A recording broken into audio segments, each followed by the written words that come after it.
Okay. Hey everyone, welcome to the Frontend Pluggability workshop. We're going to have Adolfo, Felipe, and Braden. We're going to take it over. So thank you for coming, and take it away. Thank you.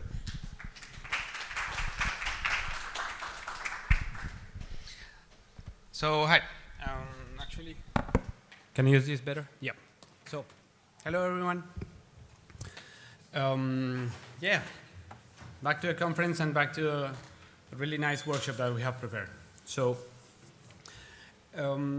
initially, we three proposed to do similar workshops on the topic of front-end extensibility, and we decided to join forces. So we have this one in the morning, and then we have an advanced one in the afternoon. You're welcome to come to both of them. And we are Adolfo Randes from Axim, the mastermind behind getting this actually over the line for Redwood. Braden, who is the actual mastermind for having this working for the most part, and I was just helping along. So what is our goal for this? Our goal is that after this workshop, you have a clear understanding of what the front-end extensibility framework does, a little bit of the story, and that you know the code, the repository, like a bit of the pieces. The core concepts, that you know what a slot is and a plugin is or a widget, and some of the terminology and the wording we're using for that. That you're familiar with the configurations, and that you actually do it. So we are providing some development environments that are already pre-set up that you can start using, and we hope you to see the same things that I will do in my dev environment here. We want you to be doing them in your computer. And with that, we want to create a plugin, like a simple plugin for a slot that already exists, and write like a beautiful, complex UI that will match your brand, or that will do some like heavy customization work on the way it looks. So to get started on the theory, the front-end plugin framework, that is the result of different people in the community joining together. Last year in October, we had this event called the Pluggability Summit. Thanks to Ed for setting that up. And we met, and we kind of threw out ideas on how we could make the front end more extendable. Because at the moment, the only options we had were to fork or fork. Those were our options back then. And what I'm showing here on the left side is if you download the front-end plugin framework and you run through examples and you get it running, you will get a page just like this. But it illustrates some of the most important concepts of the framework. The first idea is that we have something called a plugin slot, or just a slot. The slot is places in the code, in the front-end code, where you will find a React component called plugin slot. And normally that component has some content to it, but that content is replaceable. That is the core of the extensibility mechanism for frontend. So those plugin slots have something, but you can replace that with your configuration. Without forking, you just insert something there. The second concept would be the plugins, that we call them also widgets, sometimes interchangeably. And plugins are the content you write, what you put in that slot.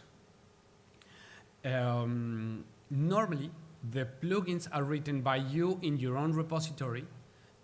You can be writing them in the same MFE repository, just refactor the code somewhat, but ideally, you can have them in your own package, you can have them in your own repository. Those are completely yours. And then there are plenty more concepts in the framework, but the other one that I'd like to explain here is the idea of direct plugins versus iframe plugins. And later on, we'll have something called modular plugins. It's not quite worked out yet, but we will have them. And the idea of direct plugins is code that is written that it's available to you when you run npm build. If the plugin is available to you at that point, then it's a direct plugin. It's code that gets compiled or like built, not compiled is not the right word, built into your application. And iframe is something that you don't have to have available. It will literally load an iframe and put it in your application. So you could be inserting a plugin from anywhere you want. Like any slot in the applications you can fill with any iframe that you can think of. And we will see in a second how that looks in an example. But it is pretty seamless. So what I would like you to get out of this is everything's possible. And if you make the component that you want to work on, you make it into a slot, then all the opportunities are there. We'll come back to this page during our live example. Now, configuration-wise, we are used to having, in the front end, we are used to having some sort of JS or JSX that does some configuration. Now, this is the same here. We have a config that we later export. But now, in that config, we will have something called the plugin slots field. And within that, we will have a list of slot IDs, that is the green part, so widget sidebar plugin slot with underscores, that is a slot ID that you can put things into. Now, the specifics of the format, for now you'll have to get used to them, but I want to highlight the three parts that are colored there are, the red one is the operation that you will do. 99% of the time, the operation that you're looking for is insert. You want to insert some content into some slot. That is it. We have operations for wrap and modify and hide. Hide is just as it sounds, just remove the component. And modify is around the variables. You can put variables into the component that you're rendering. You could change those a little bit. And wrap is put the same component, but put things before and after. As I said, most of the operations that we do are always insert. And then after you put that operation in, you have to define the widget. You put any ID that you want, and you have to tell it two things. The first is that it is a direct plugin in this case, or if you wanted an iframe plugin, you would say so here. And then you will put the plugin. So in this short example, what I'm doing is I am defining this sidebar recommender plugin, which is nothing more than a paragraph with a background color. But I am defining that right there in the same configuration file and putting it here. I don't have to do it in the same file. I could be importing from somewhere else, and we'll do that in one of the examples.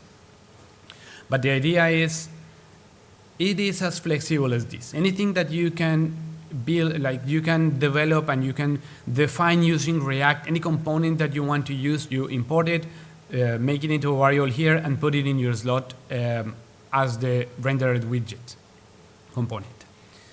And I hope this makes sense, but we can come back to it. Me talking is just going to be a few minutes, and then we'll be actually working on your computers and making that happen. And when we do that, we can come back to this slide at any point. So now, I am going to show you a live example of how this works, and I'm going to run you through the mechanisms that you can use, and you will see it first on my laptop. Let's say just that. But you can always access a pre-configured environment just for you. So Adolfo and Yusuf are giving out IPs, and so that this doesn't become a tutorial on how to create a development environment with tutor, which normally takes a few hours. Maybe if you're really quick, it might take 15 minutes, but we don't want to spend those 15 minutes doing that just now. We will ask you to connect. There is I have this comment written here, but we actually have. If you take a screenshot of this QR, or if you go to this link, you will find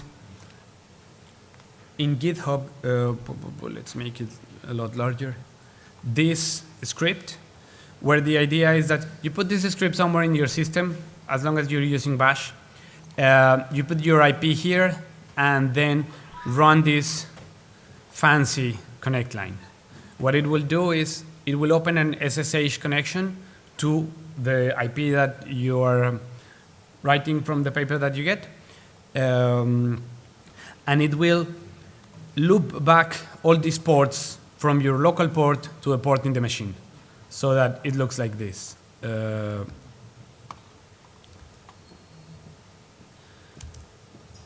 If you run that connection, it will ask you for a password that it echoes in the screen right there. So you put that in, and that's it. You have a terminal. In that terminal, you load this source directory, and there you have a pre-configured tutor environment that is running all the front-end applications as a tutor dev environment. And for this, you need to run tutor dev start -d, like so. Yeah, just make it a lot larger. And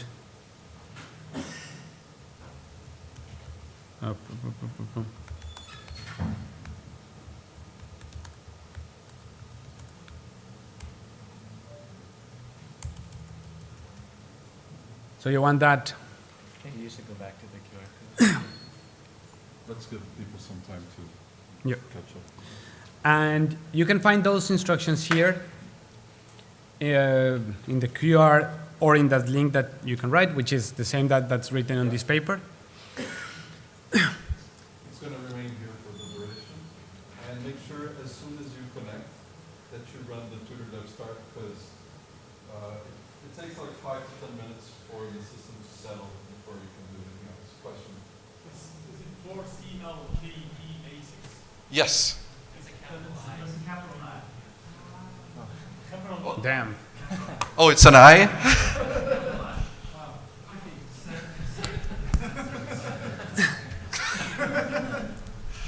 Probably want to make sure it looks like a capital I. Yeah. I had this guy juggling with the chainsaws here because normally it's on the live example that things fail, and now it was on the link. So yeah. So we're going to give people some time to actually connect, right? So if you have questions in the meantime, feel free to. And we can pause here for a second, Yeah. and I'll continue with the live example in a minute, but just focus on getting that started and running your commands. So after running tutor dev start -d, how do I know that everything is working? Great question. It was totally not arranged. You can run tutor dev DCPS, for example, and you see the containers running. That's tutor dev, DC for Docker Compose space PS. Or if you're connected using the ports. Docker PS. Or Docker PS, yeah. It's just prettier with the Docker Compose output. So I'll show you a little bit how this works. If I run here Docker PS, I should get a list of a lot of a lot of containers running. You mentioned tutor Dev DC like so. PS, yeah. And this will also It's a give little you a bit list. shorter. And my personal favorite is tutor dev logs -f. And this will run you through the logs, and eventually when it stops, you get the logs of your. Can't you also just open the LMS or an Yeah, I was going to say, can you open up something in the browser to see that everything is Yeah, yeah. Like after a couple of minutes, if you go to the browser, Yeah. then you should be able to. You should be able to find this address, local.edley.io. This has a DNS record that redirects to localhost. It redirects the port 8000. back into your SSH connection and back into your machine. So each of you will have a page that is coming from your development environment and not one centralized thing.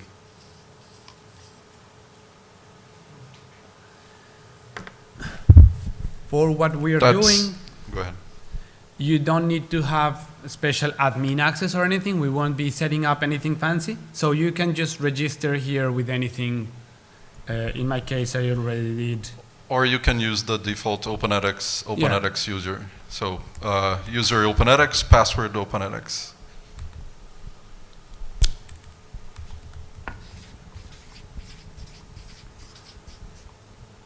No, much better. I didn't know there was a default. Let's see if I read dashboard. How many of you are on, or raise your hand if you're on Linux. Okay, you shouldn't have any trouble SSHing in. Macs? Okay, that should work as well. Any other operating systems? Windows? Okay. Any less known operating systems out there? Just if you're having trouble connecting, make sure you can raise your hand and we'll go help you. We have enough people to. Okay, Ryan. Oh, to the Wi-Fi. Yeah, that's sometimes a problem. Did you get the card? Okay, so if you're on Linux, you have to check the no CA required box. On a Mac, does anybody have any like tips? I haven't tried yet. Yeah. Oh, it's really difficult to connect on the Sorry? difficult. But yeah, you're right. So this one you need to check it. Like no CA certificate is required if you're on Linux.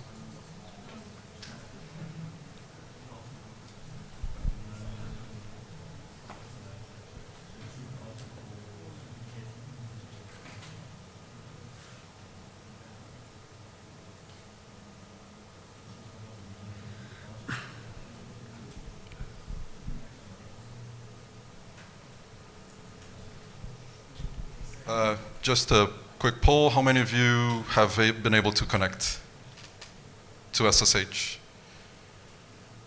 Okay, decent.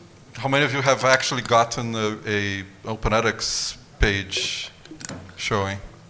Okay, not bad. Adolfo, when you tell me, I can continue with the live example. Let's wait a little bit more. Brilliant. Yeah. So Again, We'll if do you're that here. having trouble, raise your hand.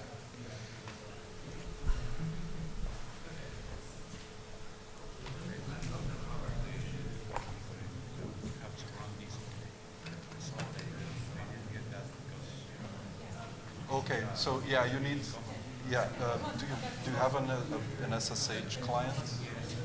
What do you use? Okay, so for Puri, let me try and help you.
Yeah, so some of you might experience this, and that is the moment it loads, it gives you an error message. There is something happening on the learner dashboard application on the tip of Redwood. So you have to close this one down below, and then close another error message that is the same message with a different format on this corner, and there you are. Once you do that the first time, it mostly never comes back. So yeah.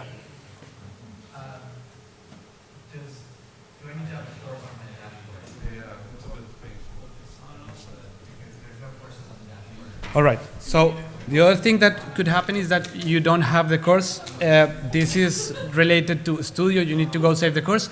But for the purpose of this talk, we don't need courses at all. So no courses is fine. Probably for the advanced workshop in the afternoon, you might want to have the courses. So just go to Studio, and you should find it there. Save anything, and the course should come back to your dashboard.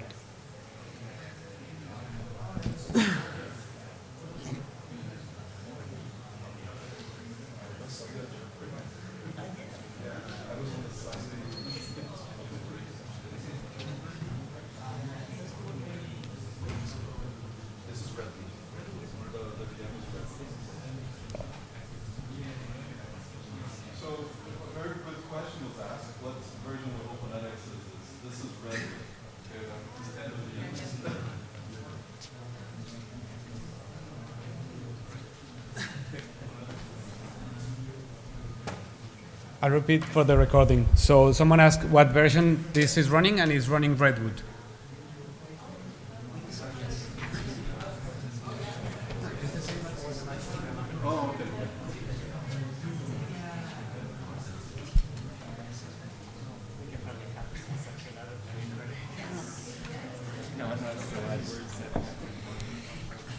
Yeah. As far as setting up the It's going well, yes. Everyone that has asked for help is basically getting this much. All right, so the question is, how did we provision those environments? Yeah, so Adolfo and Axim graciously provided the environments. We created one environment and just copied that VM over and over 50 times. So it's basically I ran tutor dev launch on a AWS VM, took an AMI, and then copied it over to 50 VMs. That's basically it. If you want sort of the rundown of which commands I ran, if you go to this repository, where the command is shown at this URL, you have to go up a level. There are instructions there, roughly, with the commands that I ran to get this running. In the repository, you will find like, everything that is being said in this talk and the commands and the examples and the code. It's also provided in that repository with a little bit of context and a little bit of like explanation of what the commands are that you're running. But it lets you build a dev environment and clone an MFE and dev launch it into the sort of environment that you have running in the VM. You could, like, we tried this last year and years before to have people actually run tutor dev launch locally. But, you know, it rarely works for everybody. So we're trying this new thing this time around. There are a couple of hitches getting connected, but it's still going to be easier than getting tutor running from scratch now. Yeah. Okay, so again, show of hands, how many of you have been able to connect and start and see a dev page? Okay, I think that's good enough for us to go on. Any questions before we do? Regis? I think people do need to run the import demo course because it's not present. Okay. Yeah. Good point. So good. There's no demo course in there now, so it's a good time to run that command. For this workship, you don't need a course at all. So you don't right now? You can leave it as it is, and it should just work like, later, right? like so. Yeah, we'll need it for the second part of the workshop, but for now it's fine. So now I will show you live. This is an environment that I have set up just the same in my machine, and I want to show you like the end result of what we're doing, and I will show you like turning things on and off, the differences. So here is the learner dashboard. It just has a fancy recommendation sidebar that doesn't recommend you much, but it could recommend you things if we were to fully implement it, and it has a beautiful footer which is fully branded with my Navi Tech whatever corp brand provided by ChatGPT. So we'll see. Now this is currently running the learner dashboard on some port. If we were to look at the port 8000, we would have a LMS process running, and we also have a studio and whatnot. Now, let me show you here.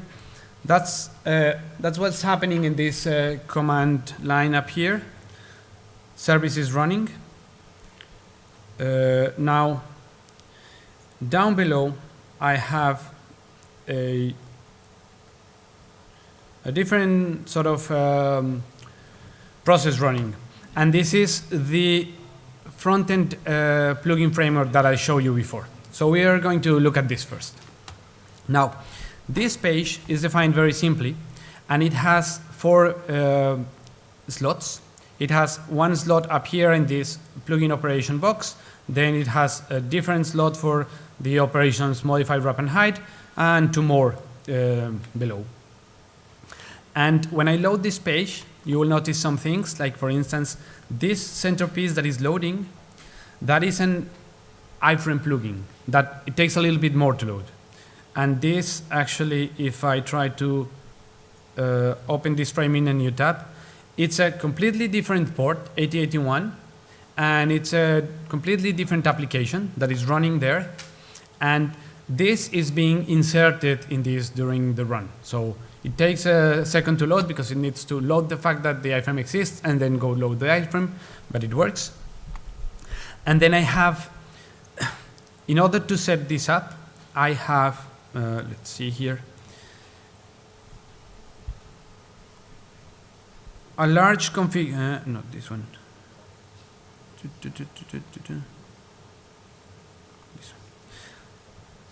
one. I have a large configuration file here. It says that I have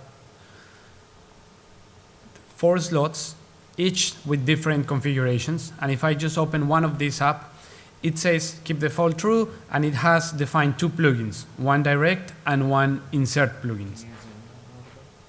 Sure. Better like so? Good. And now I'm going to change things in this configuration, and we want to see them happening at the site.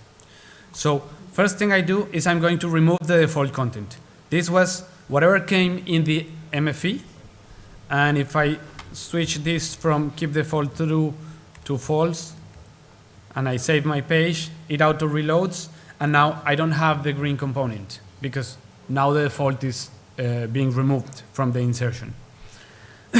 If I were to, for instance, remove all these plugins,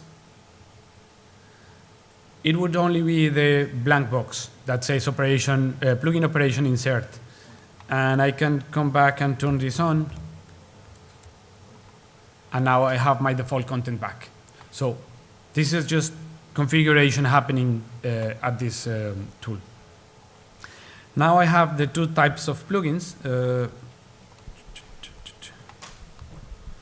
I have a direct plugin that is being built and showing this yellow part, and I have the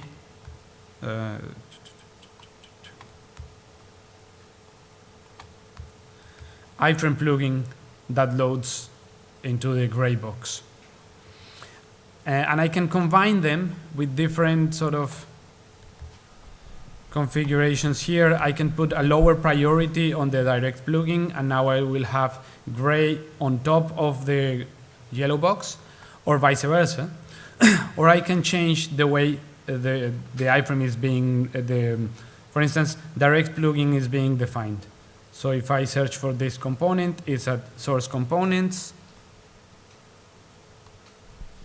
plugin direct,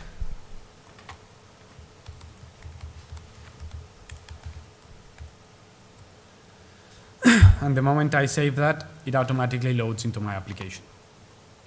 And this is a really nice example of extensibility in a front-end application, but this is not the OpenEdX platform. This is just a nice React app that is letting me save stuff and see it in the browser automatically.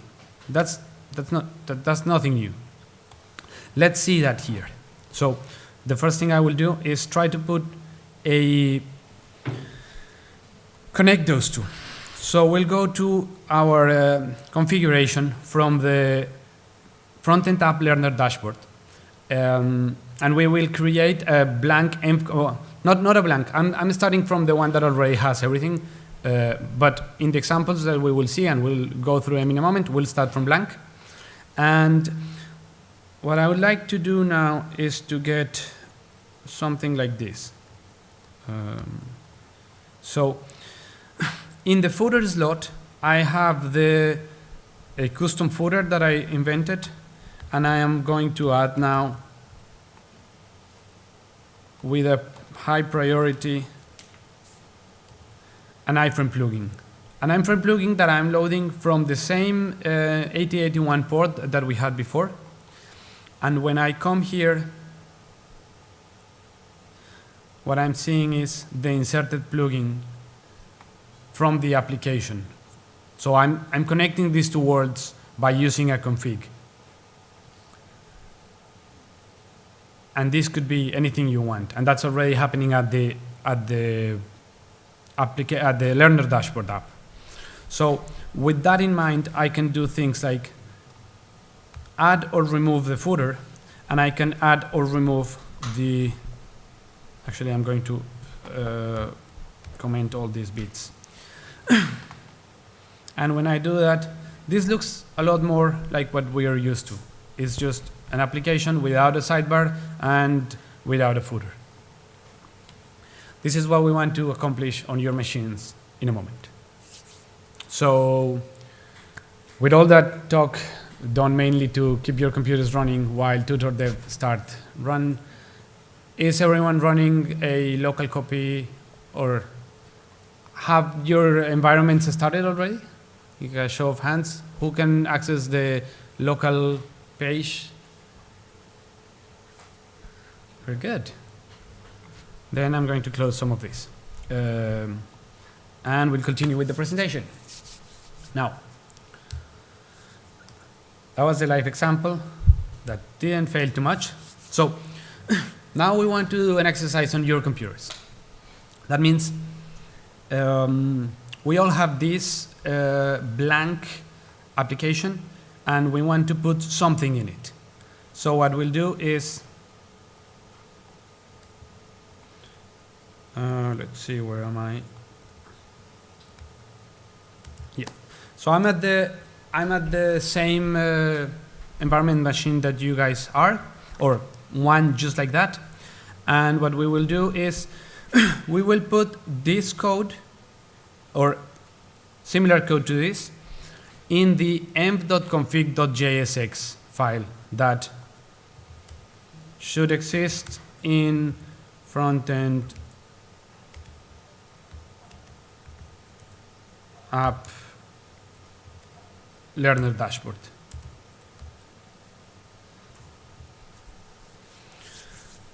So in your SSH clients, go to that. Yeah, you can follow along.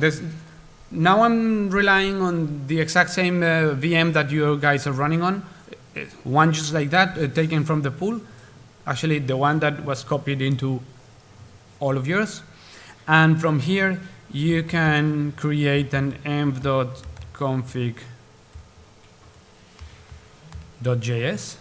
We're assuming some Linux command line knowledge here. If you need some help, again, raise your hand. And I will copy this code, which from the slide you can't copy, but this is here in the repository. In that repository where the connection script is, the same repository. There's some more files in there. Yep. So the same repository where you found the connection string, you can find this one. You can find everything in the README, by the way, but this basic-example.emp.config.jsx has a basic example. So I'm just going to copy that here, and we'll review it real quickly here. So we are importing the direct and iframe plugins and the plugin operations from the Frontend plugin framework. We are creating a new component. We are defining a component called sidebar recommender that is a paragraph with a background light blue that says OpenEDX Conference 2024. And then we are creating a config which only has plugin slots, decides that it's going to use the widget sidebar plugin slot, deletes the default, and puts an insert operation with a widget called sidebar iframe plugin, type direct, with the component we just wrote in the first line. And then it just closes all the brackets and exports that. And I'm going to save. I'm going to save that as a JSX. Yes. It says sidebar iframe plugin. I think the iframe part is not there. It's just an name, right? Sorry? It says the ID is sidebar _ iframe plugin. Let's see real quick. You said it says iframe, sidebar iframe plugin DID. Yes, this could actually be whatever. Because this will be the ID of the component that we insert, so you better reference it as something that you will come back later on. Sidebar conference but it won't change for the purpose of our configuration here. And I think I created, yeah, just the JSX, perfect. And How are folks doing? Any questions about this? Maybe we pause a little bit. let's see, if it works, then we can pause. If it doesn't work, then we'll start heavy debug mode. We can just close this too. And we have a beautiful sidebar with light blue that says OpenAX Conference 24.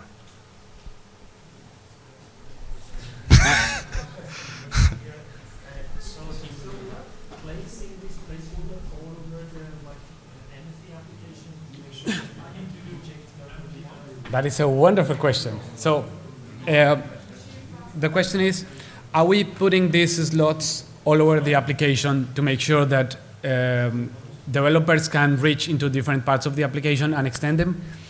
Yes, but we haven't done that yet. So the idea is that we will have slots placed all over the application in the different MFEs so that developers can mostly find a slot that fits what they want and use that. However, this was recently developed, and for the time being, the slots are limited. Every single one of the applications, learner dashboard, but all of them, the auth, the learner, the learning experience, everything has at least one, that is the footer slot. But that means the library is already installed in all the MFEs that are released by the community. So all the open release MFEs have it. Now, we still need to do the refactoring of going through the application and putting slots everywhere, and that's what we will do in the advanced workshop this afternoon, because we know that some people will have a need for this faster than we can go through all the apps getting slots in. But the idea is that not just us three or the working front-end group goes through all the apps doing this, but that every developer that is participating in the community can do it and can refactor specific bits of the application to fit their needs. Question: if you when you want to move to production, you will have to rebuild the MFE image, right? Or yes. So for production, you will need to rebuild the image, and that is where. But you're getting ahead of our presentation. You're getting ahead, but definitely yes. And we expect that in the medium-term future, so from here to sumac or worst-case scenario tick, we will have a way of not having to rebuild. Right, like right now, Redwood, you need to rebuild, but really soon we expect you not to have to. Good question, though.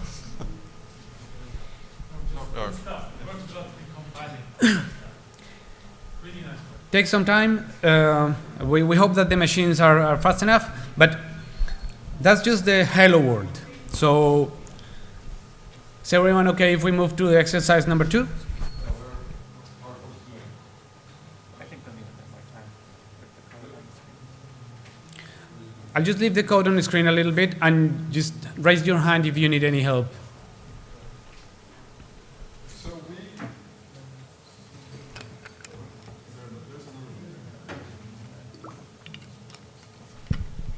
So just, people are curious why they don't have to rebuild or do anything and just see it live. This is a feature of Tutor Dev, and we cheated in this VM, so it's already set up for you, right?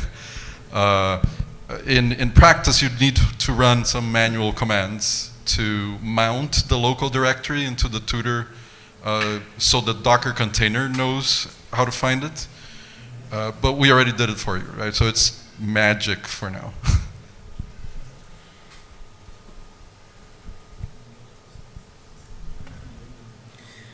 So, in the repository, you will find the instructions to clone and mount the MFEs. But we wanted to focus on the actual magic that happens afterwards, not the setting up the environment. But yeah, you can do it. We just did it for all the environments. And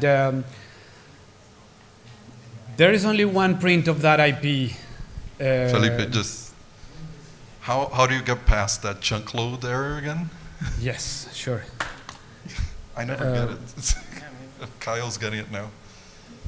So this is the junk page, courtesy of Learner Dashboard Redwood. But you close the first window, you close it here below, like down in the page, right at the bottom. And normally there's a second one that pops up that you need to close in the corner. So, pro tip, what I do for that in my environment is that I just hackishly put this bit of just display none on top of both of them. And it just solved it. This only happens in dev mode. Okay, don't worry.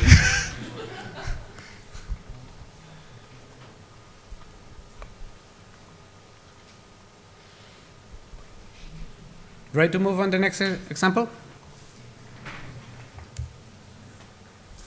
So for exercise number 2, we wanted to do something that is less like a hello world, more like a feature that you would like to create and actually show and publish somewhere. So what we want to do is adding some Paragon components and show something that is actually nice to look at. So we are taking our environment,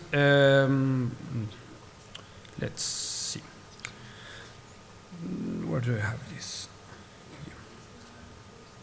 So the same configuration. Now we want to make something that is a little bit nicer looking than the sidebar recommended that I wrote before. So from the code in the repository, you'll be able to see this sidebar plugin example. And if we look at it, it's the same import. Now we are also importing a bunch of Paragon components, and we are doing a way, way nicer component. But we are inserting it in the framework just the same. So I'm going to take these lines from here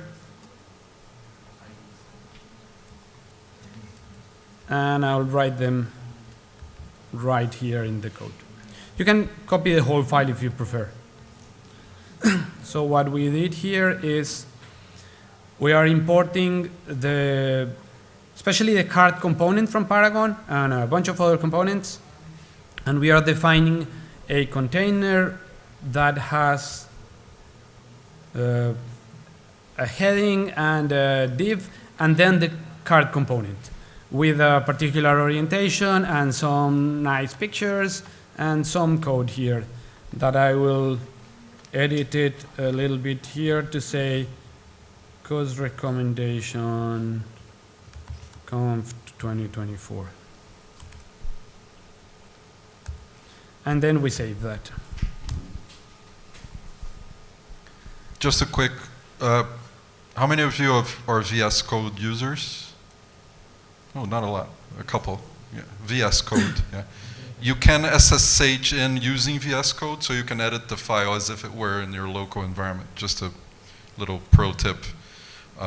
If you have the remote SSH extension installed. It will automatically install it for you. Okay. Yeah, so there's the little bottom left blue button in VS Code. If you just click that, and then it will bring up a drop down, it'll say SSH. You can just drop in that URL. It'll install the extension to be able to use a remote SSH environment. And then, yeah, it's as if you're editing local code, but it's all that you're SSHing over. Nicer than Nano. Yeah. So with that, we just wait a little bit for the building time, and then we have a nice component, something that already resembles the look and feel of the application. It is using Paragon. It has all the Paragon like magic to it. It is accessible. It is it's basically, it looks the same as if it were part of your original application, and the pictures are just randomly loaded from somewhere. So we have, oh no, it was on GitHub here. So with that, we have a really nice example. Naturally, this is being loaded. I am not a front-end developer, so coming up with examples, I only could do static stuff. But I know that you guys could come up with calls to APIs and making this dynamic as it should be. But that is way beyond my league. We'll see some of that in the afternoon. We will see that in the afternoon for sure, so come back.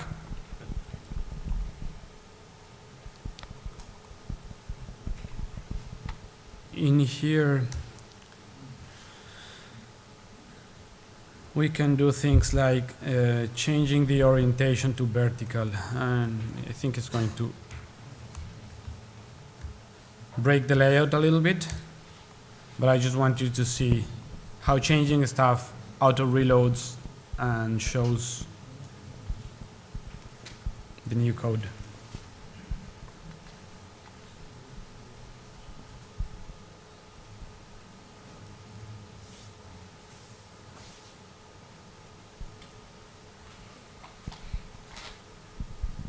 This is Webpack rebuilding.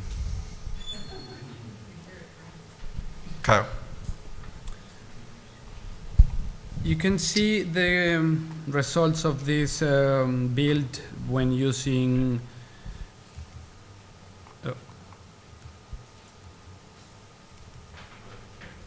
Quick just a little question. second. Do the plugins always have to go in env.config.jsx?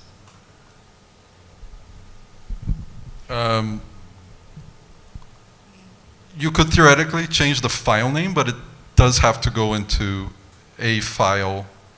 Oh, you mean the code of the plugin, the module itself that you're loading? It could be in a separate directory if you want. You just need to import it from env.config.jsx. Got it. Does that make sense? Yeah, okay. For the slots that, like the footer slot that's available in all the different MFEs, is there a global way to say for all the MFEs, use this footer everywhere? That's an excellent question. No, there isn't right now.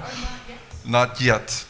We're hoping to for Redwood even, we're hoping to figure out a tutor solution for that, so that tutor will hide this complexity from the user. But it'll work for the footer plugins, but when we start having more complex scenarios, it might not work. So we're going to need an upstream solution for Sumac. That's likely going to come out of OWeb65 and the shell work, which you might have heard of, but that's for another session. Good question, though.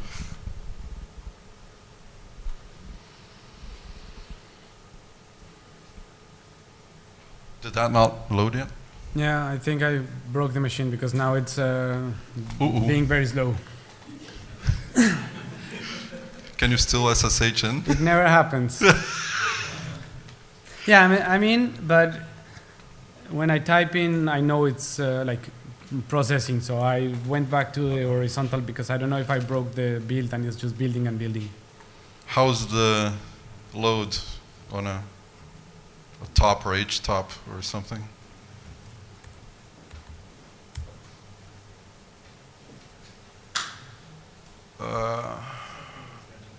Try H top so we know what's.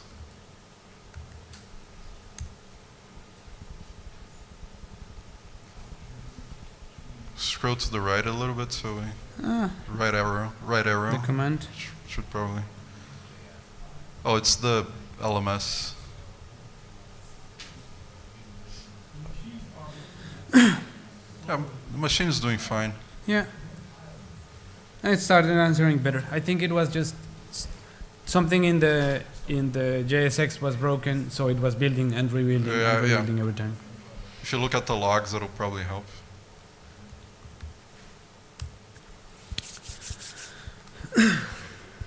Or maybe just the. Yeah.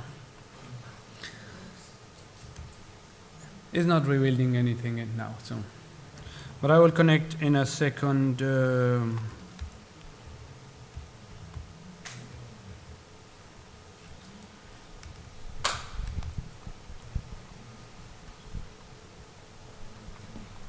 So I'll keep one with the logs. So this one I'll leave like so,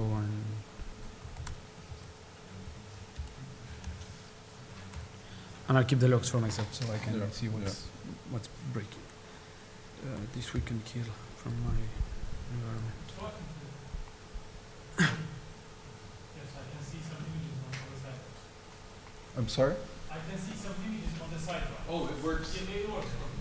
Okay. So it's a local problem. No, this was just for my. Yes, it takes time, I think, for the compile.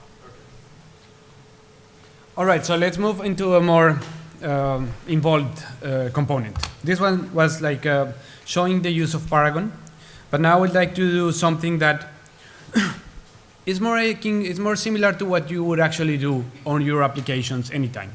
So what we want to do is import a component that you'll find somewhere else and just put it in your application. And for that, we have here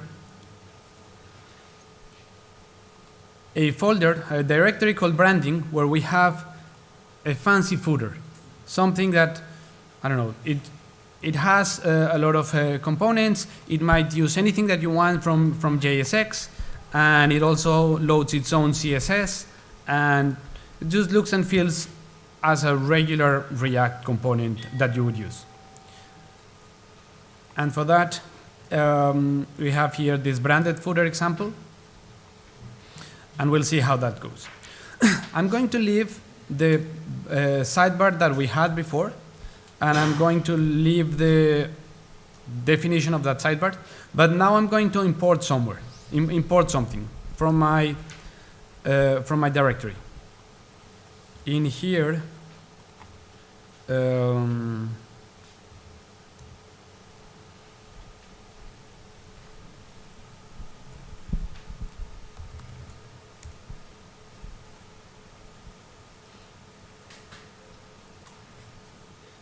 my branding, I don't know if I changed this up. No, I need to write those in.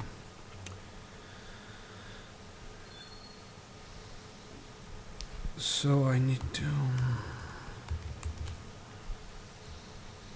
what was that called? My brand. So I'm going to make a new directory, my brand.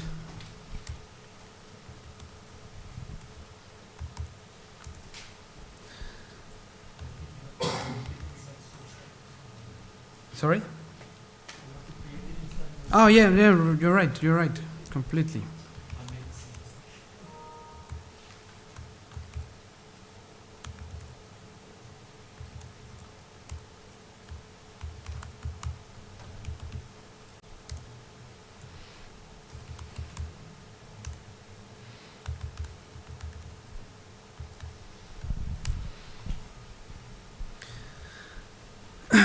And here I will write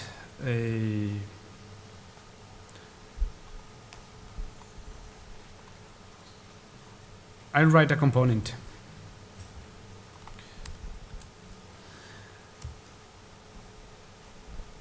And this is just using all sort of like regular configuration, anything nothing that you wouldn't be using in your regular app. And then we want a CSS for that. Folks getting what he's doing now? Where he's copying the code from and all? Just making sure you're getting what's happening. He just created a new directory under Frontend App Learner Dashboard -src called My Brand, right? Yeah. So I'll show you right now how this works, how this looks like. So I have a directory in my application Frontend App Learner. I have a source, the regular source directory, where I created a My Brand directory, and inside of that I have both the footer, CSS, and the JSX. And the code from that comes from that simple repository. But it could be anything you want, and that example I created using ChatGPT. So nothing particular about OpenEDX or MFEs or anything that we are used to. Now, this naturally. What prompt did you use? So people can try something similar here, maybe. write a React-based footer for with a brand that has navy blue as its brand color, You can try that now if you want. and it went in and created like the whole. It invented a lot, like it hallucinated nicely. I am not doing it live because it created the CSS classes wrong, and I had to debug that later, Yeah. and I didn't want to be debugging here. But my idea was to just copy it from ChatGPT. Oh, that was cool. Yeah. So now I'm out of my brand directory and back into. Yep.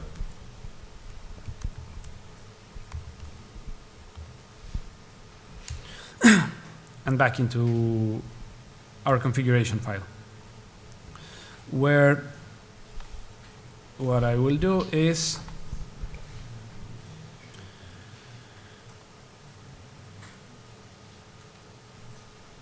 after all this is done,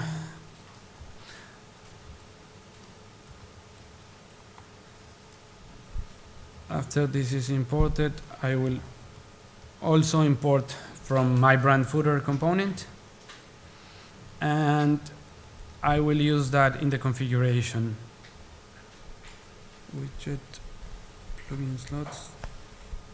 Yeah, that's about it. And I will put that here, footer.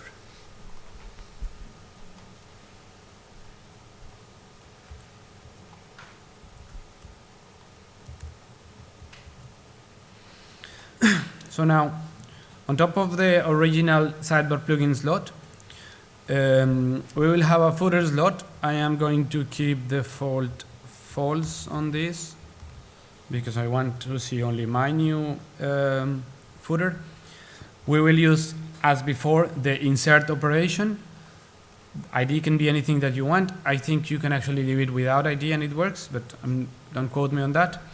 And the direct plugin type with my footer. Make sure I have all my. And this time I have the logs running on a second terminal. So we see that it immediately rebuilds and that it rebuilds successfully. So when I go back to my app, it's going to take a minute to load, but we should see a nice branded footer somewhere. Ideally at the footer. With the chunk load error. Yeah, like so. This is something that I wrote in the App Learner dashboard app as a like a drop-in component. But ideally, you would be doing this in a package that you just npm install into your application and that you have centralized somewhere else. I didn't want to go through all the steps of publishing a package for the workshop, but yeah, best practices is you should put that in your own component that is reusable, especially because you want to reuse this in all the configurations for all your MFEs. How many of you fork, say, the footer today to customize it? I see a few hands. What? Yeah. How did you find this? Is it better or worse than forking the footer? What? Remarkably better. There's no comparison. Okay, okay. I'm glad. Because the whole point here is so you don't have to fork. But at first glance, you may look at, like Regis did at one point, look at the configuration file, look, this is horrible. Now that Adolfo touched that point, Yeah. I'm going to take you to the next slide because that's Yeah, go where ahead. we want to address some of those questions. So the next steps from here, and we'll stay here for the next 50 minutes or so until the end of the workshop, just helping out and trying stuff with you guys if you want. But next steps include the advanced workshop in the afternoon, where we see how to refactor an existing MFE so that you can put in slots where you need them. Because right now we have slots In some places in the application, the learner sidebar exists already. We're not forking anything. That one exists. It was a use case that we already covered. And it's in the footer for every app, but we need to be able to take this into all the apps in most places that need to be extended. Then I would say that phase 2 is join this discussion that is happening around OEP 65. So David Joy wrote OEP 65, and now he's discussing that in the forums in Discuss with a set of ADRs that are adjacent to OEP 65 and that implement some of the stuff that OEP 65 so graciously defines. But the idea is joining that discussion. Make sure that your use case is contemplated there and that whatever we are planning to do next is something that will serve you for your actual real use cases. One of the things that comes from there is the modularity aspect. So right now, as we're seeing in the workshop, you need to have the code available at build time. But what we want to define, and this is one of the things that is happening at the discussion, is we want to have modular components that you can load at runtime. So you put them in your configuration, but you don't have to rebuild. You just said where that module is found, and the application will fetch it from the internet, build it, or it will fetch it built somewhere in the internet, some JS file that is already written to some bucket or to some hosting that you have, and it will load that into your application, and that's it, you're good to go. So ideally, or in the near future or the medium term future, you should be able to just build your component and publish it, and then use it directly without rebuilding the MFE image. That's where we'll be next. And we hope that with that you can build and publish amazing user experiences that you can share and that everyone can benefit from. That's the future we're looking for. Question? Anything that was shown here, the connection, the slides, the scripts, you can find them in those pages. So yeah, those are public already, and you will find everything in this repository. Also links to slides, so wherever you find bits of this presentation, it will link to everything else back in. Thank you so much for the work. I'm wondering, like, this sounds more like towards functionality, adding feature, customizing stuff. Do you expect people to brand or like theme the MFEs using these things, or a different parameters? I would say there are two projects that are running in parallel at this moment. Mm-hmm. This is one of them, and we wanted to show the example of customizing the footer using like your own components, code that you develop and that matches whatever your brand is in a complex way. You could be doing a pixel perfect way of doing the same footer that you have in your marketing site or with your any other site with this. However, there is another thing happening in parallel, and this was not released with Redwood because we didn't want to risk breaking two stuff at once.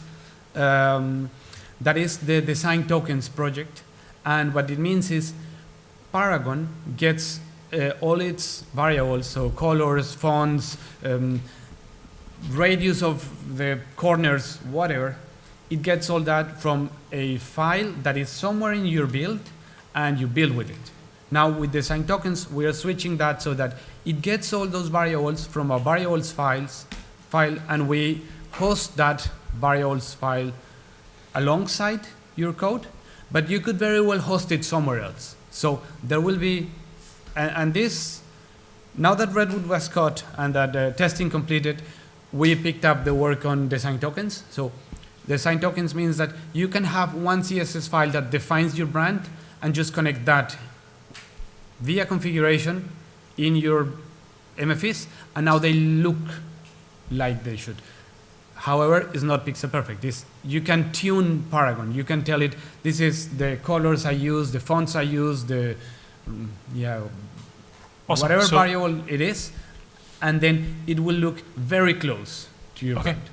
So this is like what you're already using for the control center, right? Similar effort? Omar is asking specifically about an Linux project, but yes, exactly Okay. that. Yes. That before, like up until this point, we are maintaining a fork that contains this, but Mhm. now after Redwood, it will be the master branch of the MFEs. Amazing. Thank you. And for that, I invite you to talk with Brian, who's here at the conference, and he's leading that work. So yeah, definitely get in touch to see what's going on with that. But the overall status of the project is the mouse was on top of the merge button, like circling around, but we decided not to click because we wanted to finish the Redwood release and then click, so that it doesn't. Both things are not broken at the same time, because it requires a complete pipeline of deploying Paragon 23 to NPM, and it's a little bit more involved than just doing the merge.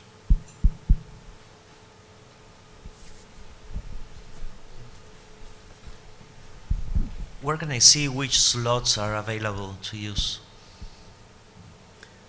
That is a great question. Sadly, the answer is not so great. For now, but we have Yeah. a plan. We'll need to have something better, but if I was tasked with that just now, I would go, let's find the learner app. Like, I would go to the search bar in GitHub and search for the plugin slot component, sort of that string, and that will take you to all the lists of all the components that already have it. But for now, for example, if you can go to, I don't know, Frontend app, what? Front-end app learning is a good example where Yeah. we have what we are hoping the documentation for these slots will look like, but there's still more to do. Learner dashboard, you said, right? Learning.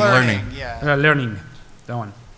So if you just In the scroll README down itself. in the README to where it says plugins, Just scroll down to the README. Yeah. yeah, if you can.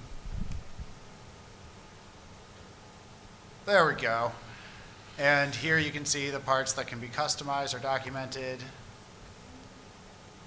And then in here you can see, here are the slots that exist, and each one has an example mconfig JSX and screenshots of what happens when you put that code in there. So the hope is to have that on all of the MFEs with all of the slots that exist, so everything is documented, and you have a quick example of, I want to use this slot, let me put this example in there, get to a point where I can start hacking away at it.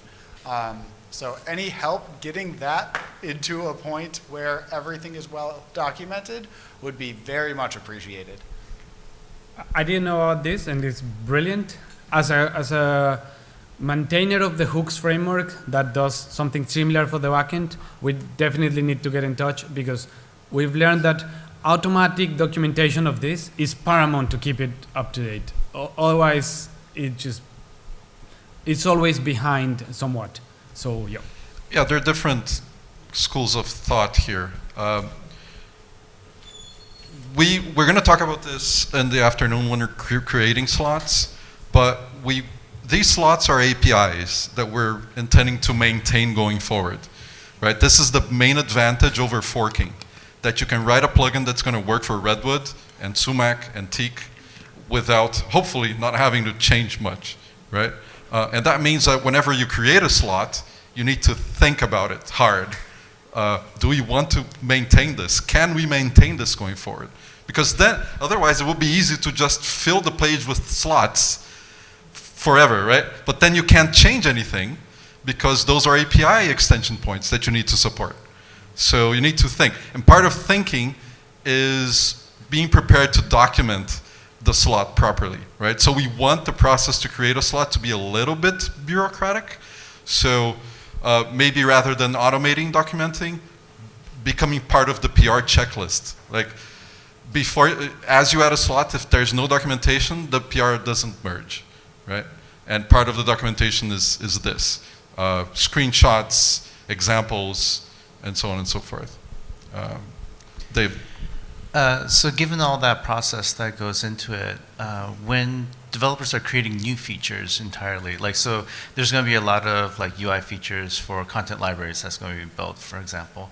Would you recommend that they try to think about those slots like up front and try to design around that, or like, or do they take a first pass at it in like, you know, how like their hard-coded normal way and then port those to slots like over time? Once this is mature, the plugin framework, in a sense that this works, but there might be tweaks going forward. If it were a few months ahead, I'd say think about the slots already from the get-go, because it's your app's extension points, right? You need to think of those as you go in, not after, ideally. So if you're bringing that right now, which I know you are, I'd wait to consider the UI slots a little bit later, just so we're sure the API is finalized here. But going forward, for sure, when you're developing something new and you want people to use it, think about how people may want to change what you're putting out, and think of slots that you can put into the component you're developing. But also think that you as a maintainer will have to not change that slot for a long time. So that's important to think about, which is I think why Dave's asking the question, right? Make sure you build slots that you can support going forward. One of the great things about the slots is that you are not forced to remove the default content in order to extend it. So slots are not just the current content, I want to remove it and change it, but you can also add to it or modify it slightly. So you could have slots in places that you initially may think no one's going to want to remove this. Say for instance the form that lets you log in. Yeah, no one's going to remove the username and the password boxes, but you might want to put a slot in there so that someone else can add instructions right before the component, or put a second submission box, or put more things to the same form as a way of extending it and modifying it, not necessarily removing. I'm going to walk back something Adolfo said, which is that the slots are going to be there forever. Slots can and should change, and when we do that, because it's an API, we'll have proper deprecation process and announcement, and things will change. The goal is for these to be thoughtful so that we don't have to change often, and so we don't have to break people often, but we will remove slots. We will learn from what we do because we're still iterating on it. And we're always going to want to remove something because we want to reorganize how the learning layout is for some important reason because of research, et cetera. So things will remove, but the goal is to not do it very often. Absolutely. And that's why I mentioned before the hooks framework, because we learned all this through the hooks framework, and we left ADRs and we left a bunch of artifacts that I want to bring into the slots, so that we are using the same rules around naming and deprecating and installing and whatnot, both for the backend and the frontend. So you don't have to be an expert on two different mechanisms for extending. There was a question here. Quick one, maybe it's my lack of knowledge. Still, we need some sort of doing the forking, because we need to add the configuration file in the. We still need to add the configuration file in the source directory, or the plugins that we write leave in the source/source something directory. But we will have a clear distinction. Is that the correct understanding I have? So forking is not going away, at least until, I don't know, some sort of runtime mechanism comes into the picture. Yeah, so not entirely. So for Redwood, one thing we wanted to do right before the cut was to make sure that the library was available for all the MFEs. And this was like what was keeping us busy right before the Redwood cut. And if you see, most of the PRs that went just right before the Redwood cut are that, installing the library. Now, we need better tooling, and the env.config.jsx does not have to live in the code. So you don't need to fork it. You can take that, like that configuration can be added during build time. It doesn't have to be like adjacent to the code, but that tooling isn't built yet. So If you want to use this in the Redwood release, yes, you need to fork. By sumac, that need to fork should definitely be gone. So even if that we don't config file goes out of the source Yep. structure? Okay. So Tutor MFE needs to have some tools for supporting this, and we have the MFE config API that should also get better so that we can support these use cases better. But yeah, the idea, the core idea of this is no forking required in order to extend it. The one thing that you'll see with the env.config.js, it doesn't have any contents right now, so everything you put in there is yours. That file is just for your installation, and so you put it in by any means you want when you build the MFE, but you don't have to fork because you're not modifying any existing file that's there. And one more question, I think, as we are talking about where we place those slots, shall we introduce some concept of a layout to the MFEs? So, you know, segregate this concept that we put something forever. Maybe we need a new concept. I'm just proposing a concept of a layout to have components, layouts, plugins, all work together. As an answer, I would say, yes, definitely, please join the discussion. So this is what is being discussed in OEP 65. So for all of you, you absolutely, but everyone that is interested in what the future of this may hold, that's exactly what we are talking around OEP 65, because modularity is one thing, but probably there are 4 different refactors that need to happen in all the MFAs at once, and we are bundling them in the one discussion that keeps all of that. So there's a parallel project where we're focusing on module federation, which is going to allow pulling in modules at runtime by the browser, right? Which is what Felipe was talking about. But to get there, there are a bunch of steps, including unifying some of our libraries, front-end build, front-end platform, and so on and so forth, into a single repository. And part of that work, the result of that work is going to be, we're going to have a single page app, a single app. Right now we have several, right? Each MFE is an independent app. We're going to have just one, and that app is going to be responsible for the layout, right? And we're going to have different layouts for different uses, right? Right now it's probably just the LMS and the CMS, but there are other potential uses, especially in individual organizations, right? Perfect. But yeah, sure, join the discussion if you're interested.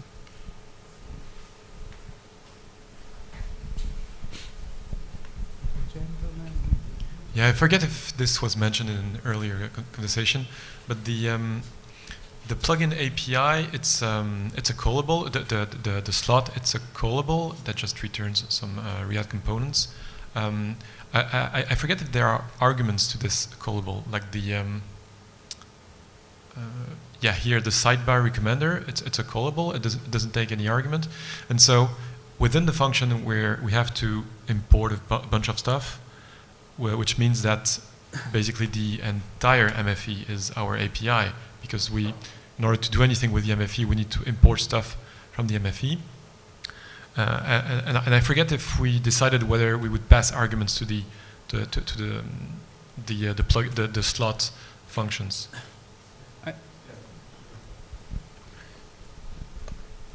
You can also answer in this.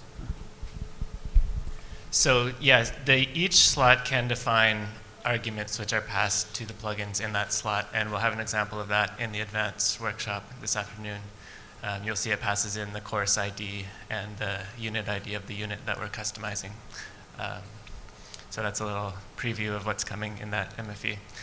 As for the whole MFE being the API, that sort of thing, I would advise as much as possible to keep your plugins self-contained and to not import from the rest of the MFE, and we'll talk about some strategies for doing that in the advanced workshop. I put up an example of a widget that has variables passed to it right up on the screen. So you have the content variable or the content bars that will pass to the modular component. So yeah. The sequence container slot example on the learning MFE does use information being passed in. So if that's there in the documentation, if you want to take a quick look at a simple example. This is also part of the strategy when building a slot. If we want to make it so some information gets into the plugin from the context, we want to make that an explicit API when we're building the slot, so that people don't have to import anything from the MFE, right? But we already have some slots that are kind of misbehaved in that way, that were built in sort of a rush to get organization-specific code out of some of the MFEs, and we're going to have to go back and revisit them already, right? So to prove Fanil's point, we're already going to have to change some slots going forward. So, does that answer? Yeah.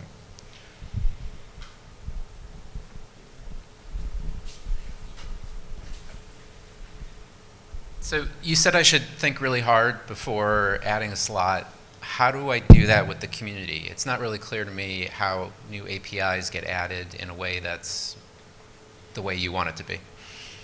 That's an excellent question. So the proper process is OLAPs and ADRs, right? So people can see what's happening. Except we're going to be doing a lot of slot adding, hopefully, in the near future. The short answer is there is no proper process yet, except bring it up publicly, ideally in the front-end working group. Okay. So we can at least discuss before you start implementing your slot, right? You can always just submit a PR, and we can hash it out there, but that's not very efficient usually. One thing that worked for the hooks framework in the backend was that the library that defines all the filters or events in that case, but it would be the same with the slots, is out of the code. So you don't do that right there in the same app, but you need to go have the discussion at the source of all the slots, which is the one repo that contains all the slots, all the official slots. And then once you get it merged there, then you go and install it in your application. But that paradigm, architecture, that flow of you first go and have it be official and then use it, has worked to keep filters and events in line. That's interesting because when working with documenting the slots, our first thought was let's move the slots out of the pages they're in. Yeah. So they're already in separate directories. Yeah. Yep. So moving them out to a separate repo may be a step we want to take. I'm not sure, but it's a good idea. I saw that refactoring. I thought it was brilliant because we need to rein in what is a current mess. But yeah, I knew that we were going to discuss that, and I'm glad that Maria is here to let us know how that goes out in the backend.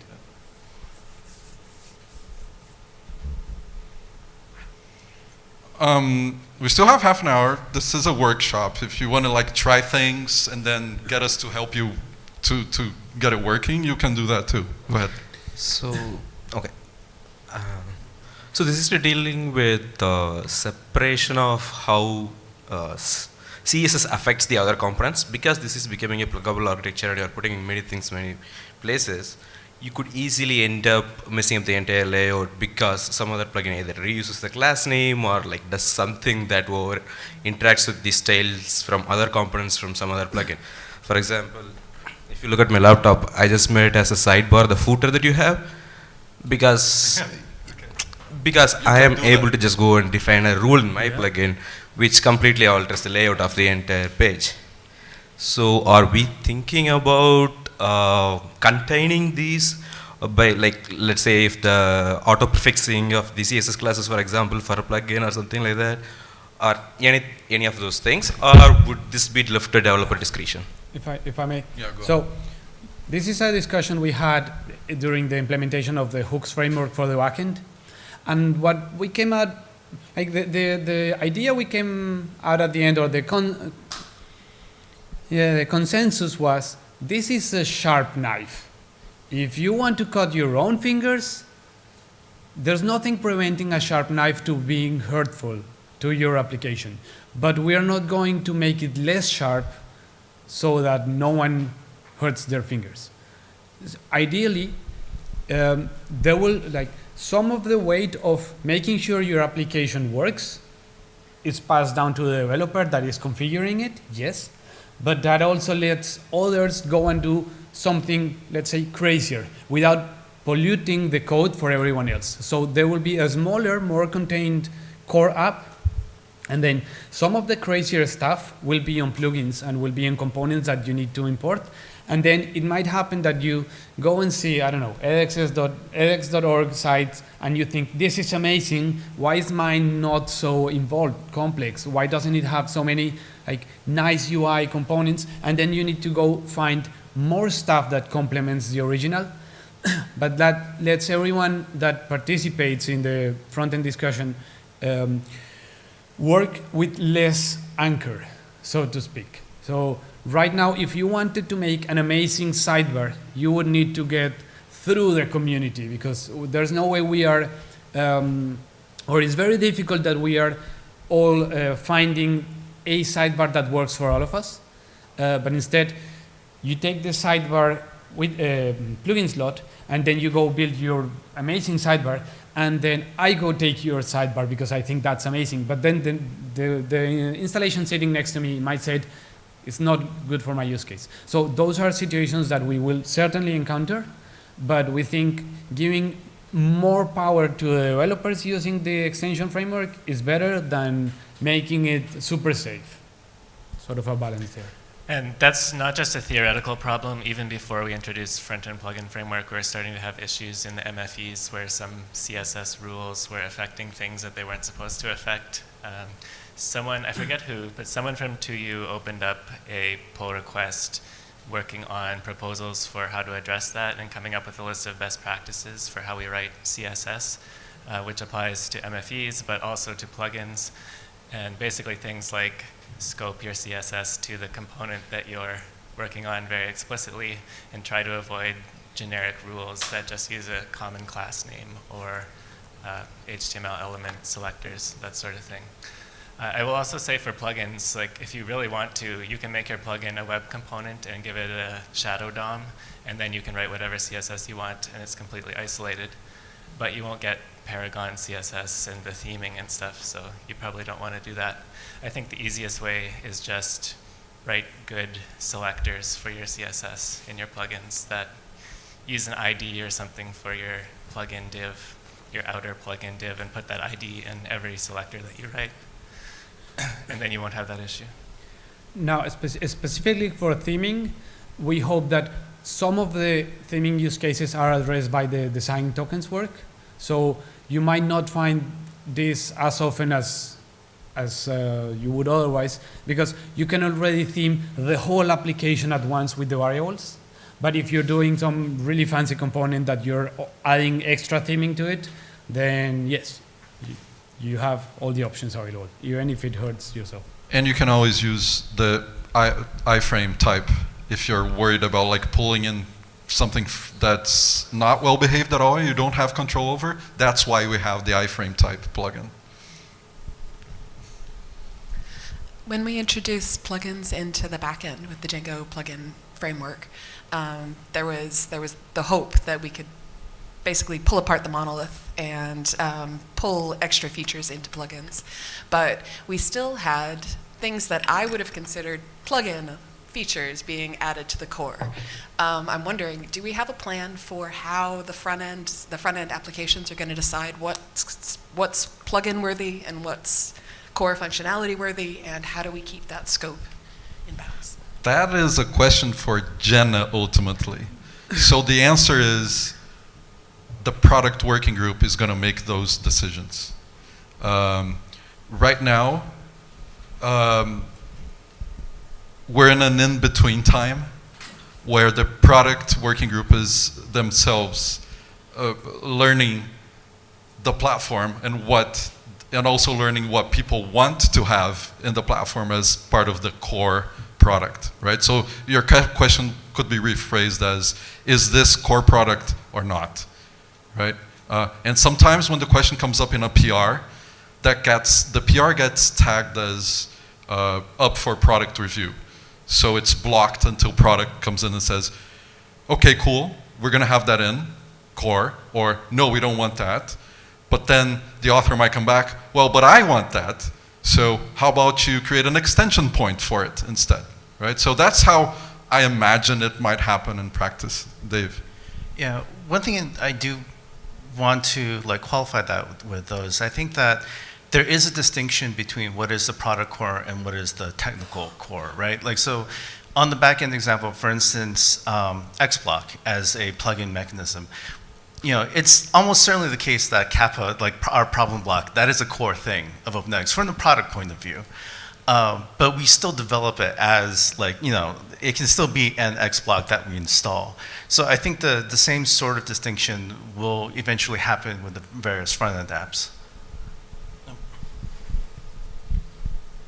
Yeah, I think from an architecture standpoint, we're kind of moving from we don't have a plugin framework at all, and so things make it in and have some feature flag around them, and those don't necessarily all look the same, to, okay, how can we get things to fit within front-end plugin framework? And that has kind of started with, well, let's just, instead of wrapping this in a feature flag, wrap it in a slot and let people replace this default with something in a slot. And then the next step will be, okay, well, we shouldn't have this in the slot. This isn't something that we want on by default. And the thing that is that default content in the slot should now be something that somebody can put in on their own if they would like to. And so kind of going through all the MFEs, finding what we actually want in there from a product standpoint, and then making sure that the things that people are already doing in there can be done as, let's add this through a slot as an extension, is kind of the path forward, at least as far as I see it. So one of the things we didn't do with the hooks framework at the backend was to go back and refactor everything that needed to be an extension.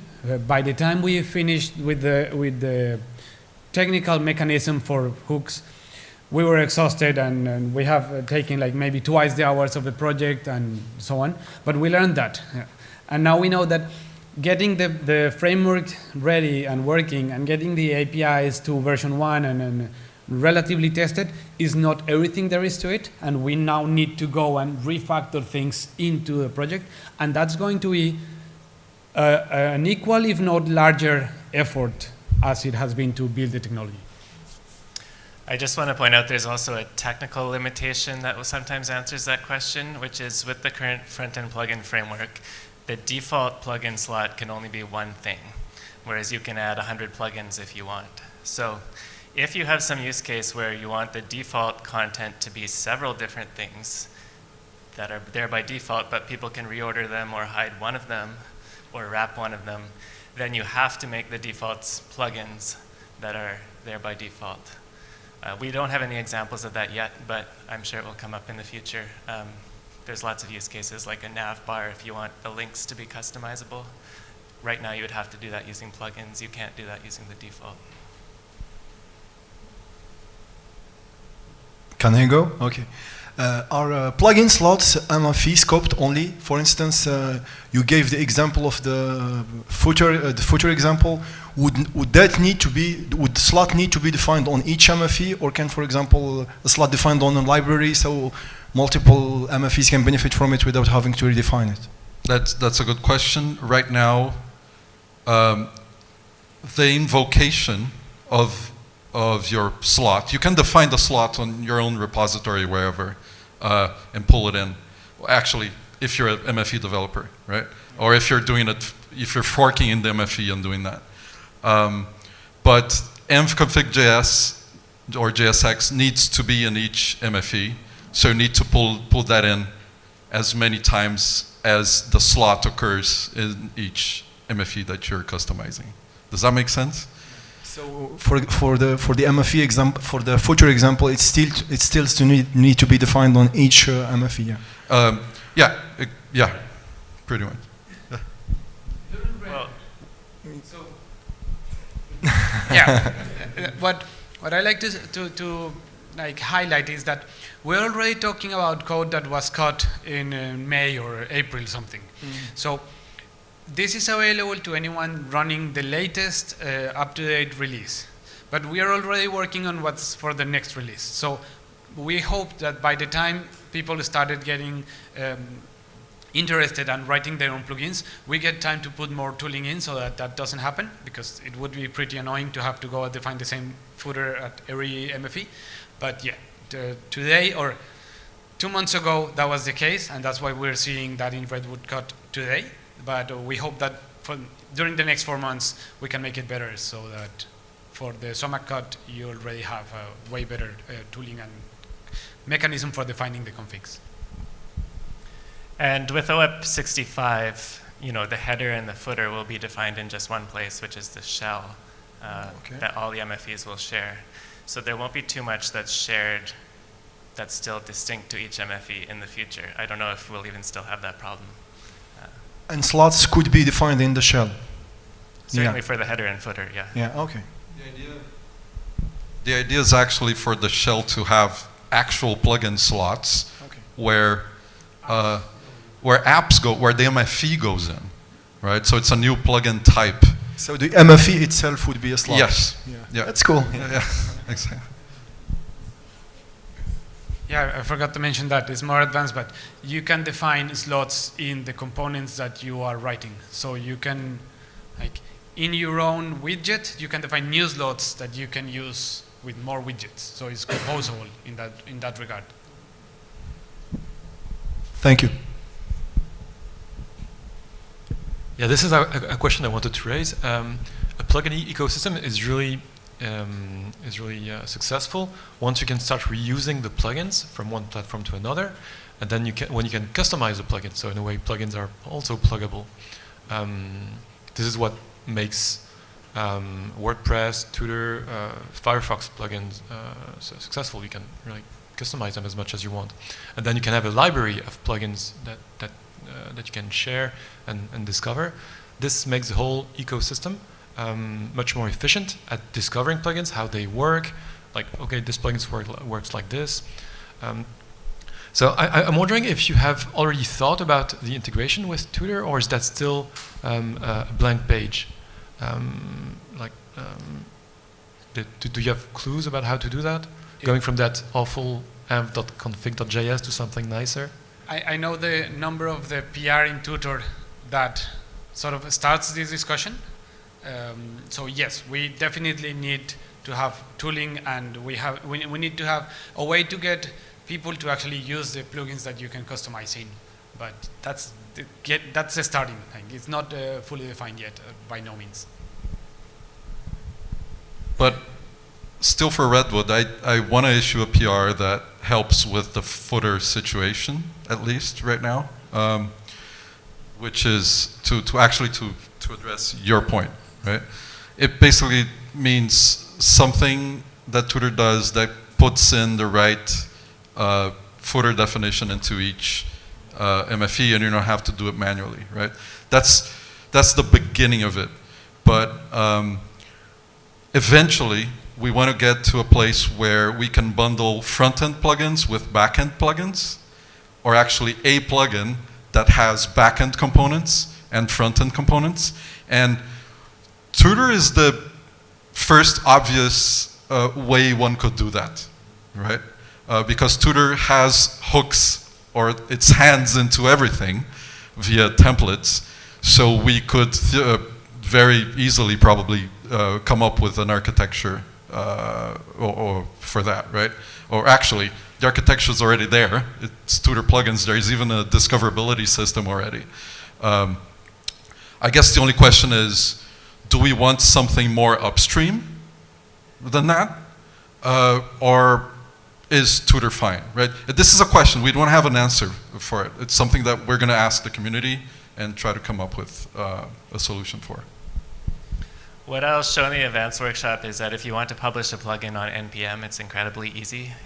It's very, very, very, very simple.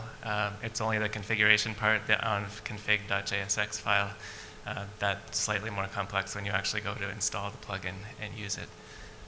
So that's where I think we need the most work around, as well as discoverability for plugins.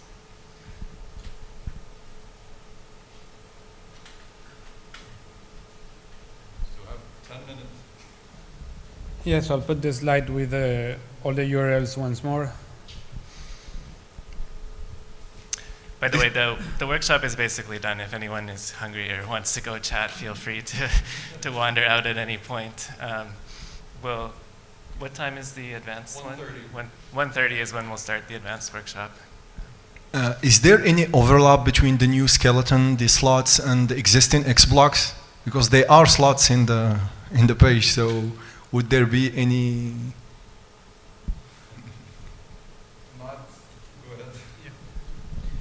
I would say not really, because they are catering to different experiences. So X blocks, yes, they are a way of inserting your content.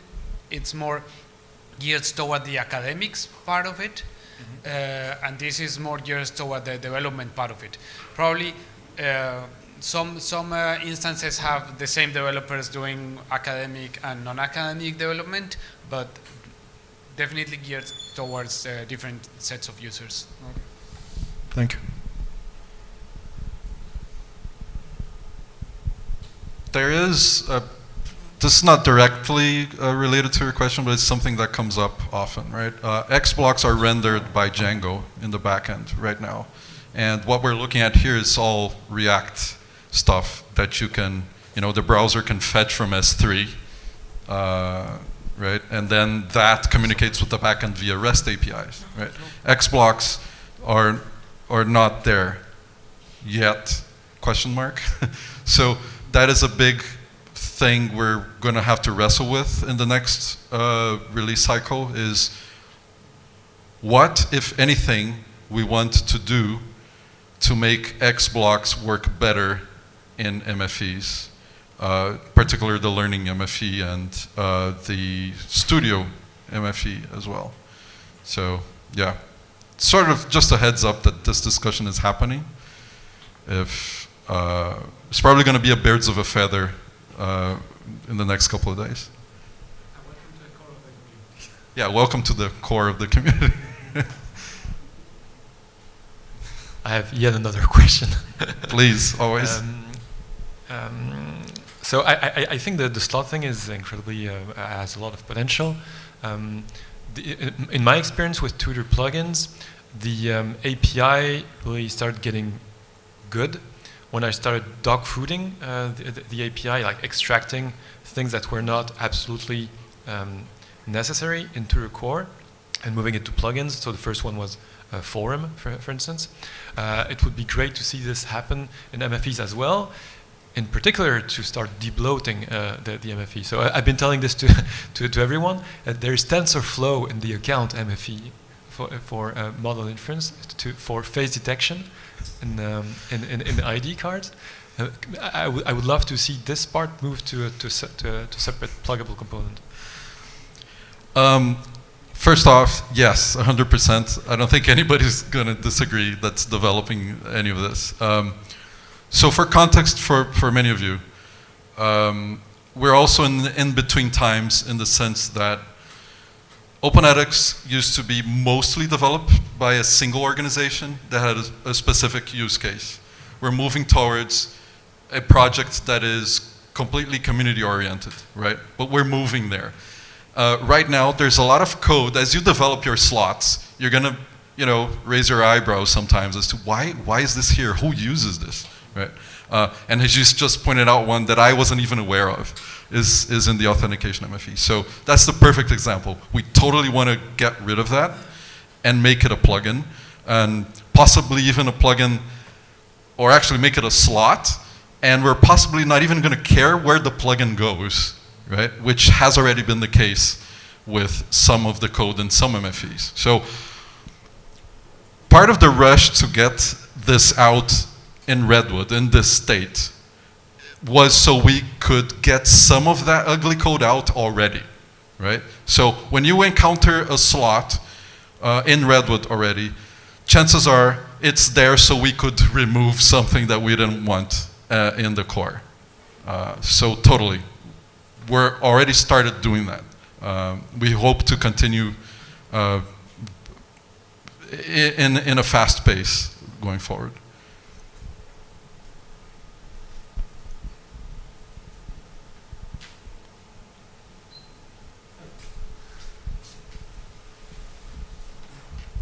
it's not a technical question, but I wonder if anybody's thinking of building kind of a marketplace of plugins or widgets, right? Where we can share, exchange. That's an excellent question. So one of the things we want to use plugins for is, let's say, analytics, right? So last year, maybe 2 years ago, Google announced that they were dropping support for V3, Google Analytics, right? And we had to rush out and upgrade it for everybody, right? We, I say, like the maintainers of edX platform. For me, it would be much better if instead of having the maintainers of edX platform have to worry about it, if it were a plugin and the community or whoever wants to, like, I work at Axum, and I don't have a production deployment of OpenEdX to use Google Analytics with or for. So I'm not the best person to maintain such a thing, whereas some of you may be, right? So it would be much better if that were a plugin that could then be maintained by somebody else. Where was I going with that? Marketplace. Okay. So what's the drawback of that being a plugin? Let's say you develop it for Aulas Neo and you keep it closed source. You could totally do that, right? Unless you distribute the code or what, AGPL something something. Anyway, it would be much better, or actually, it's good now that it's upstream. It's bad that I have to maintain it, right? But it's good that anybody can use it. If you were to do it, it's not upstream, so how can anybody else find your plugin? So that's an excellent question. We have thought about the problem. We haven't started coming up with the solution for that. But the question has already come up a couple of times in this context. And we will try to come up with the solution at some point. Yeah, I would love to hear ideas on that. Several times there have been attempts to create these lists of OpenEdX plugins and XBlocks and stuff, and they always get out of date, and they've never been very helpful. But it's something that a lot of people would like to see if we can find a way to do it well.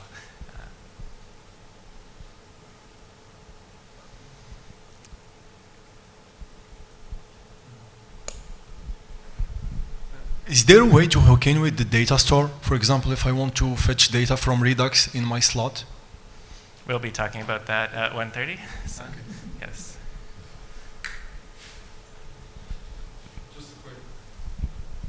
Are most of you coming to the 1:30? Like, show of hands, who's coming? Okay. If you're coming, keep your IP address. You'll be reusing that. If you're not coming, it would be cool if you returned the IP address so we can give it out to newcomers at 1:30. Especially if you're not using it, right? If you're going to try something at home tonight, definitely keep it. But we will clear these environments by the end of the day, though, for security. Yeah. Like it's. Fanil doesn't want to do the end of the conference, like today. If you're doing it tonight, do it quick. Do it at lunch.